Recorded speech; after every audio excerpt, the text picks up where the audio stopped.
Waziri wa Habari, Utamaduni, Sanaa na Michezo wa Jamhuri ya Muungano wa Tanzania, Bwana Paul Makonda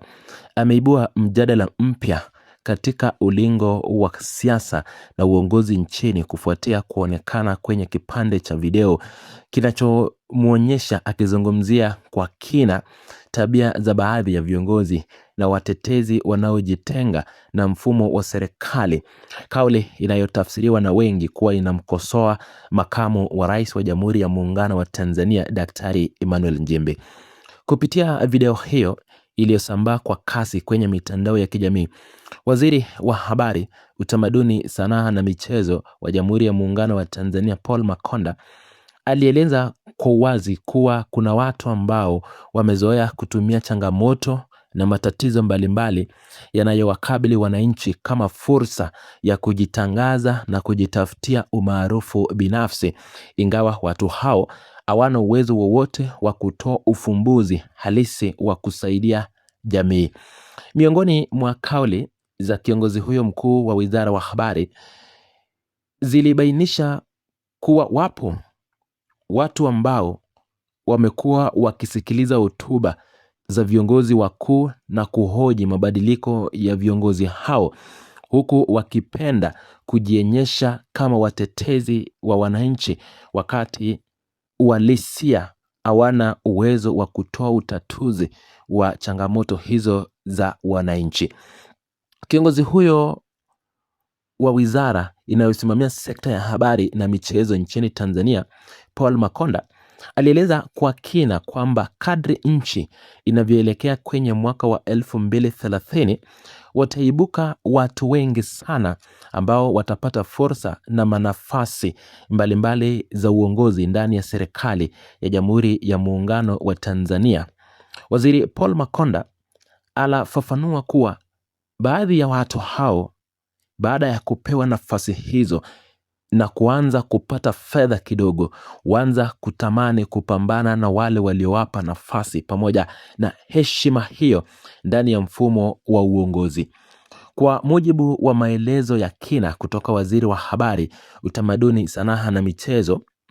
tabia hiyo ya viongozi kujitenga na serikali ni hatari kubwa kwa umoja wa taifa pamoja na utendaji kazi wa serikali. Waziri Paul Makonda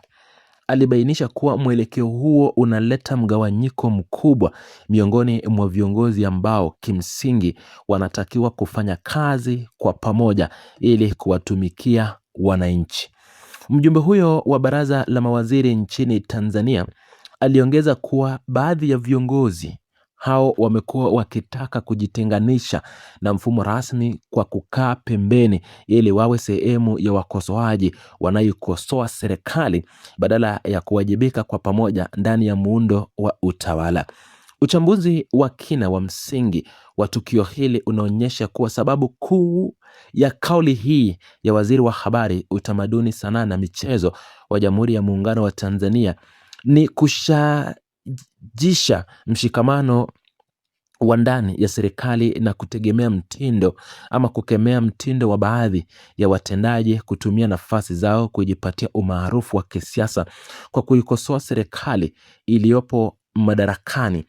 Hii ni baada ya waziri ama makamu wa rais Emmanuel Nchimbi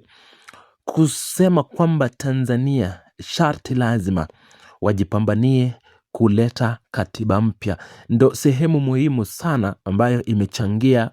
mjadala huu hadi sasa Waziri Paul Makonda amejitokeza kumshambulia hadharani kwenye mazungumzo yake ama kwenye hotuba yake aliyoitoa juzi. Na ikumbuke kwamba athari za kauli hii iliyotolewa na Waziri Paul Makonda zimejitokeza wazi kupitia mjadala mpana ulioibuka kwenye mitandao ya kijamii na miongoni mwa wachambuzi wa siasa nchini Tanzania. Kauli hiyo ya Waziri wa Habari, Utamaduni, Sanaa na Michezo imezua gumzo kubwa, huku baadhi ya Watanzania wakieleza kuwa kiongozi huyo ameguzia ukweli halisia unaojitokeza kwa baadhi ya viongozi ambao mara baada ya kupata madaraka huanza kulaumu na kuikosoa serikali walionayo. Umuhimu wa swala hili unajidhihirisha katika haja ya kulinda mshikamano wa viongozi wa umma na kuhakikisha kuwa mfumo wa serikali ya Jamhuri ya Muungano wa Tanzania unatekeleza wajibu wake kwa wananchi bila kuwepo kwa migawanyiko ya ndani. Mjadala huu unaonyesha pia haja ya kuwepo kwa umakini mkubwa wakati wa kutoa fursa na nafasi za uongozi ili kuepusha kutengeneza wakosoaji kutoka ndani ya mfumo wa serikali. Uhusiano wa taarifa hii na matukio mengine unaguza moja kwa moja msisitizo unaowekwa mara kwa mara na serikali ya awamu ya 6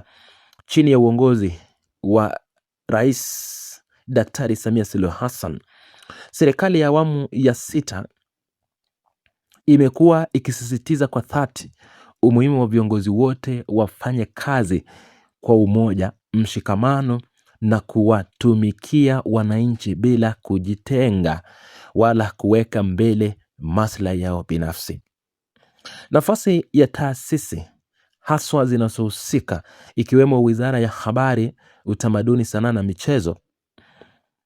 inasalia kuwa mstari wa mbele katika kuhakikisha utendaji kazi wa pamoja na uadilifu katika uongozi wa umma. Waziri Paul Makonda amekuwa mmoja wa viongozi wanaosikika mara kwa mara nchini Tanzania wakitoa wito mzito wa viongozi na watendaji mbalimbali kuepuka siasa za kujitafutia umaarufu binafsi kwa gharama ya kuvuruga mshikamano na umoja wa serikali. Kuelekea mwaka wa 2030, uchambuzi kutoka kwa wadau mbalimbali wa siasa Tanzania unaonyesha kuwa mijadala kuhusu uaminifu na mshikamano wa viongozi wa serikali itaendelea kuchukua nafasi kubwa. Baada ya wachambuzi wamebainisha kuwa ingawa ni kawaida katika siasa kuwepo kwa tofauti za mawazo, njia sahihi ni kujadili na kutatua changamoto hizo ndani ya mfumo rasmi badala ya viongozi kugeuka kuwa wapinzani na wakosoaji wa serikali wanayoitumikia wao wenyewe. Kwa upande mwingine wa mjadala huu kutoka kwa wananchi na wachambuzi unasisitiza kuwa mamlaka ya uteuzi ndani ya serikali ya Jamhuri ya Muungano wa Tanzania inapaswa kuendelea kuwa makini katika kutathmini na kutoa nafasi za uongozi ili kuhakikisha viongozi waliopo wanabaki kuwa waaminifu kwa serikali na wananchi wanaotumikia. Paul Makonda